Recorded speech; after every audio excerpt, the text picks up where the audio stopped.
আমরা সবাই জানি আমরা একদিন মারা যাব, কিন্তু কখনো কি এইভাবে ভেবে দেখছি? আসুন একটু ছোট্ট করে কল্পনা করা যাক। ধরুন আপনি মারা গেছেন, আপনাকে কাপড় দিয়ে ঢেকে রাখা হবে, আপনাকে সবাই দেখতে আসবে, সবাই কান্নাও করবে। আর কয়জন মানুষ খুবই তাড়াতাড়ি করে কবর খুঁড়তে শুরু করবে আপনাকে কবরে রেখে আসার জন্য। আর কেউ বাজারে যাবে আপনার জন্য সাদা কাপড় কিনে আনতে। আর অন্যদিকে কেউ পানি গরম করতে ব্যস্ত আপনাকে শেষ গোসল করানোর জন্য।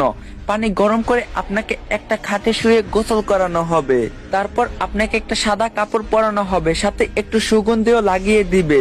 আর ওইদিকে কবরও তৈরি হয়ে গেছে। এবার আপনাকে নিয়ে যাওয়া হবে জানাজার নামাজের জন্য। নামাজ শেষে এবার কয়েকজন মানুষ আপনার খাটটা কাঁধে তুলে নিয়ে যাবে আপনার আসল গন্তব্যের দিকে। কবরে নিয়ে গিয়ে দুইজন মানুষ আপনার কবরে নেমে আপনাকে খুবই আস্তে করে কবরে শুইয়ে দিবে। সাদা কাফনে মোড়ানো আপনার লাশের বাঁধন খুলে দিবে আর আপনার মুখটা বের করে দিবে। তারপর তারা উঠে আসবে আপনাকে একা রেখে। তারপর আপনার কবরের উপর বাঁশ বিছানো হবে ঢেকে দেওয়ার জন্য। এবার সবাই আপনার কবরে মাটি দিচ্ছে আর চলে যাচ্ছে। আপনার উপরে বিছানো বাঁশের ফাঁকা দিয়ে আপনার উপর কিছু মাটিও পড়ছে।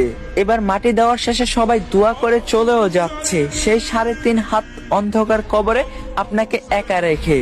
এই সব কিছু আপনি বুঝতেও পারছেন, দেখতেও পাচ্ছেন, আর হয়তো খুব চিৎকার করতেছেন, কিন্তু কেউ আপনার চিৎকার শুনতে পায় না, দেখতেও পায় না।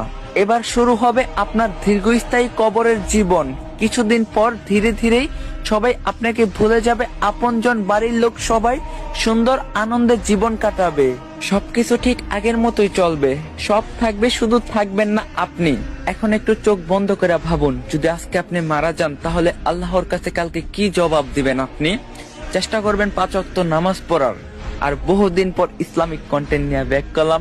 ভিডিওটা কেমন লাগছে অবশ্যই কমেন্টে জানাবেন, আর রিকোয়েস্ট রইল 3টা করে কপলিং করে দিবেন। তো দেখা হবে নেক্সট ভিডিওতে। আল্লাহ হাফেজ।